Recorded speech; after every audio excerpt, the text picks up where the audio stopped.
अस्सलाम वालेकुम नाज़रीन, स्पोर्ट्स कॉर्नर के साथ मैं हूं आपका होस्ट एहसन अब्बास। व्यूवर्स, बात करेंगे कि पाकिस्तान इस वक्त दीगर खेलों में वो मकाम क्यों नहीं हासिल कर पाया जो कि इसको हासिल करना चाहिए था। इस वक्त हमारी मुख्तलिफ गेम्स के हवाले से क्या तैयारियां चल रही हैं और फ्यूचर में किस तरह के इकदाम लिए जाएं जिसकी वजह से हम वो मकाम हासिल कर सकते हैं जो कि पाकिस्तान एक अरसे दराज से कोशिश कर रहा है हासिल करने की। इन सब पर बात करने के लिए हमारे साथ मौजूद हैं रज़ीउद्दीन अहमद साहब हैं, जो कि हाईली क्वालिफाइड कोच हैं, बहुत सारे कोचेस के उस्ताद अगर इनको कहा जाए तो इसमें कोई शक ना होगा। इनकी प्रोफाइल पे बात करें तो ये वाहिद इंटरनेशनल कोच हैं पाकिस्तान के अंदर।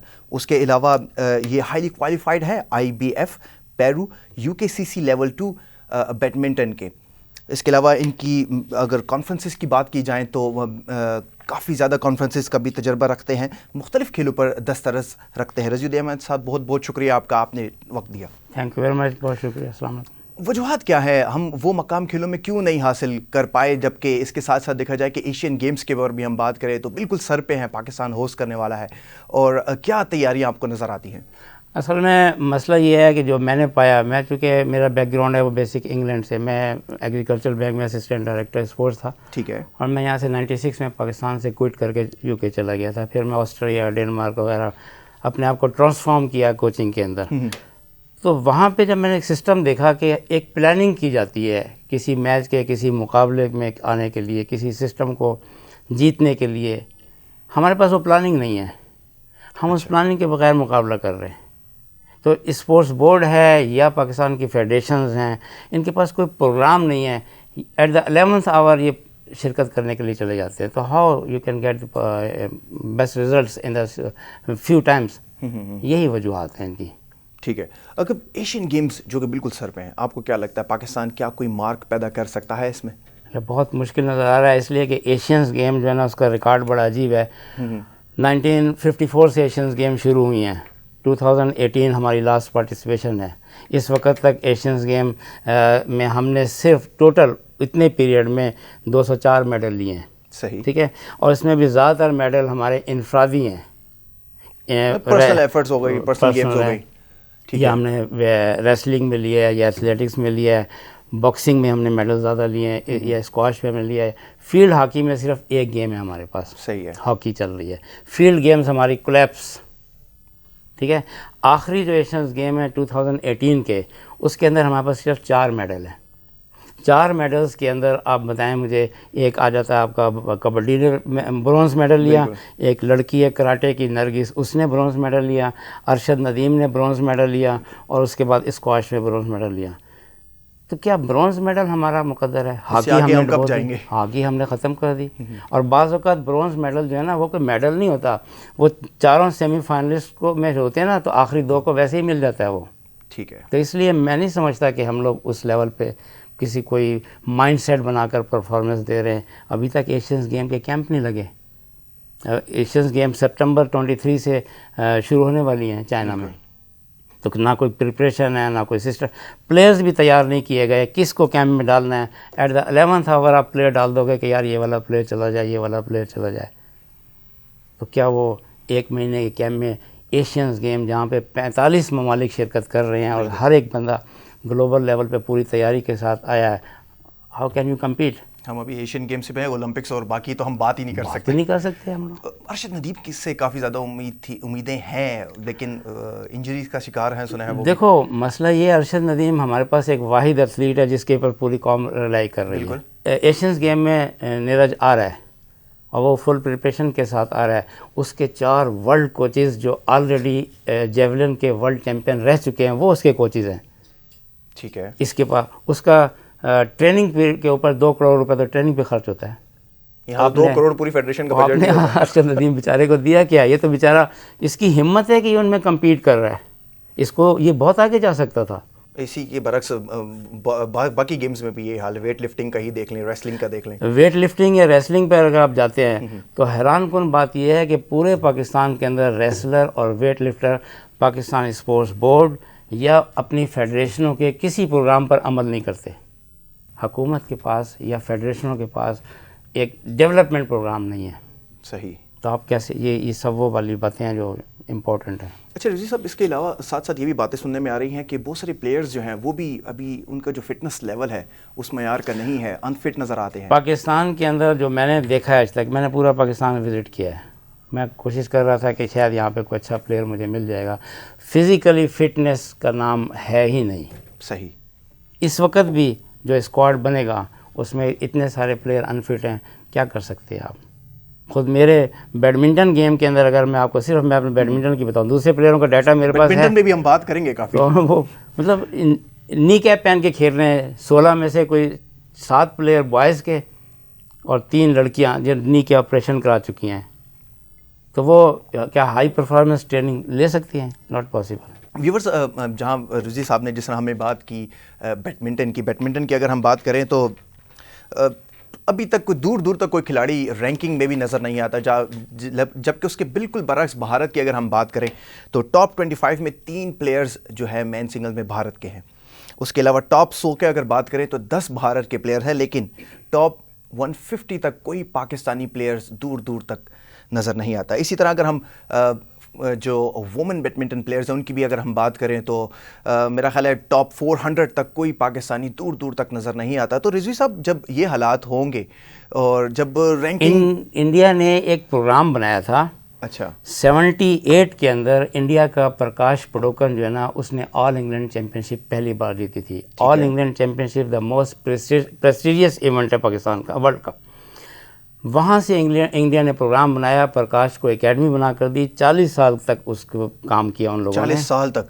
अब वो जाके आगे निकले हैं, ओलंपिक चैंपियन भी उनके पास है, लेडीज़ में भी जीत चुके हैं वो लोग, और मेडल दोबारा भी ऑल इंग्लैंड जीत चुके हैं वो लोग। और इस वक्त थॉमस कप के भी वो मतलब वो उन्होंने चाइना को बीट करना शुरू कर दिया है। पाकिस्तान स्पोर्ट्स बोर्ड के किरदार को किस हद तक आप अहम समझते हैं? पाकिस्तान स्पोर्ट्स बोर्ड जो है ये फैसिलिटेटर है। यस। इसको आप ये ना समझें कि ये काम करेगा, कैंप रहेगा। इसकी जिम्मेदारियां जो है ना वो इसके कानून के मुताबिक डिफरेंट हैं। लेकिन प्लेयर्स शिकवा करते नज़र आते हैं अक्सर कि एनओसीज़ का कभी इशू आ जाता है, कभी प्लेयर्स को आगाही नहीं है।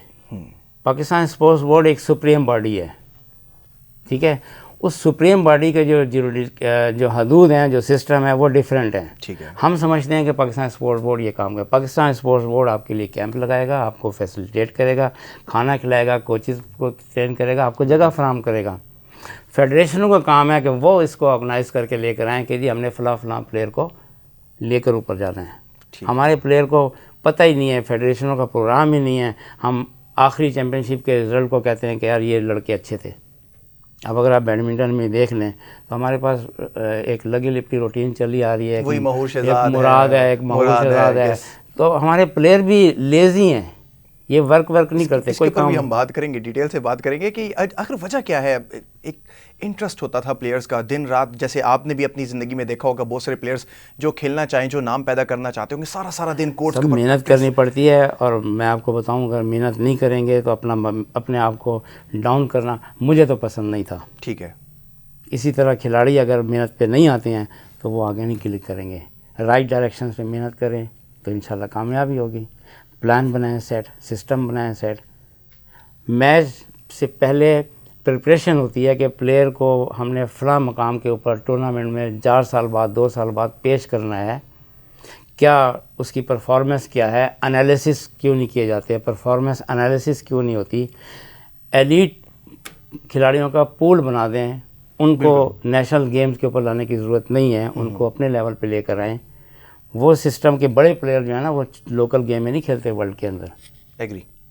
यहाँ पे तो मेरा ख्याल है जो इवेंट हो, जो टूर्नामेंट हो, उसमें सिर्फ वही चंद एक नाम है जो सामने आते हैं और ये कह जाते हैं कि दिस ईयर के पहले नंबर 1 ये है, नंबर 2 ये है, नंबर 3 ये है। सर ये प्लेयर, मैं आपको इम्पोर्टेंट बात बताऊँ, हम लोग बिल्कुल भी पैसा खर्च नहीं करते, अपना भी नहीं करते, हुकूमत नहीं करते, दिल भी नहीं लगाते। ये शिकवा तो फेडरेशन भी करती है। ठीक है। मैं आपको इम्पोर्टेंट बात बताऊँ, हमारे यहाँ 2 प्लेयर है, महूर की मैं बात बता देता हूँ आपको। मेरा ख्याल है वाहिद प्लेयर हैं जो 200 की रैंकिंग पे उन्होंने तकरीबन। उसकी रीज़न ये है कि वो भी सेल्फ फाइनेंस पे चल रही है। ठीक है। सितंबर 2019 में इसका नाम ओलंपिक्स के लिए चला गया था, 2000 टोक्यो ओलंपिक्स के लिए। ठीक है। सितंबर से जुलाई 2020 तक तकरीबन 9 महीने बनते हैं। सही है। ठीक है। इसने कोई ट्रेनिंग नहीं की इंटरनेशनल लेवल पे, ठीक है। सिर्फ ये मैं ओलंपियन। लेकिन उस ओलंपिक उसके बाद ओलंपिक कोरोना की वजह से पोस्टपोन हो गए, बिल्कुल, और एक साल मजीद मिल गया, लेकिन कोई 2021 में। क्या एक साल में भी उसने क्या परफॉर्म, पहले ही राउंड में।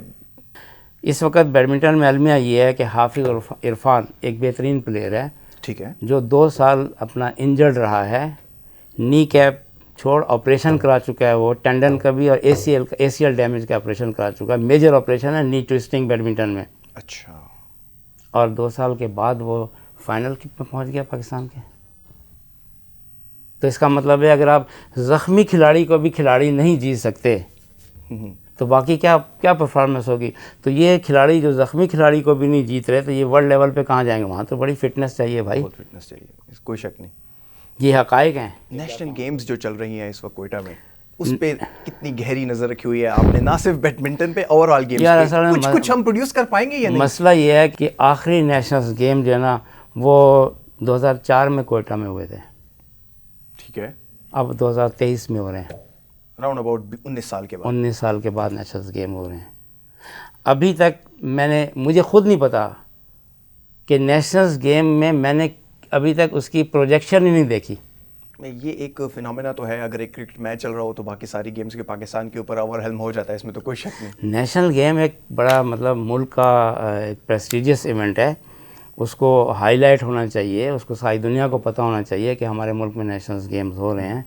लेकिन अफसोस और हैरानकुन, और फिर बलूचिस्तान जैसे सूबे में देखने भी कौन नहीं जा रहा, तमाशाई भी वहाँ पर नहीं है।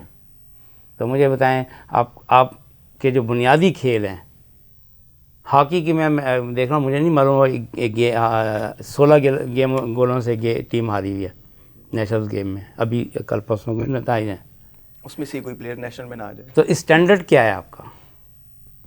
स्टैंडर्ड कुछ भी नहीं है। ओवरऑल स्टैंडर्ड बाद में पता लगेगा, जब खिलाड़ी आएंगे, मेडलिस्ट कौन होंगे, पता लगेगा कितने खिलाड़ी ओवर एज हैं। बिल्कुल। तो आपकी यंग टैलेंट तो है ही नहीं वहाँ पे नेशनल गेम के अंदर, आप उसको कैसे क्या रेट करेंगे उसको? मैं नहीं समझता, मेरी समझ में बात नहीं आती कि मुल्क में इतने इम्पोर्टेंट खेल हो रहे हैं और उनका कोई सिर पैर नहीं है। जी साहब, क्या आप समझते हैं कि जिस तरह हम क्रिकेट की बात करते हैं उनमें हमें जब तक इंटरनेशनल कोच की बात जो है वो हर जगह की जाती है, आपको क्या लगता है बैडमिंटन या किसी और खेल में ऐसी ज़रूरत है कि इंटरनेशनल कोच को हायर किया जाए और उसके खिदमात हासिल करके कुछ नताइज बरामद किए जाएँ? कोचिंग के मयार के ऊपर थोड़ा सा बताइएगा पाकिस्तानी कोचेस की। देखें, बात यह है कि ये सब्जेक्ट बड़ा इम्पोर्टेंट है। मसला ये है कि कोचेस अगर आपके पास हैं तो आप उनसे काम क्यों नहीं ले रहे? पहली बात, क्यों? आप लैंग्वेज बैरियर आपका चल रहा है। ऐसा ही है। जो इंटरनेशनल कोच आएगा वो भी दिस एंड डैट करेगा, उसको भी अंग्रेज़ी नहीं आएगी, पता नहीं किस मुल्क से आ रहा है वो। सही है।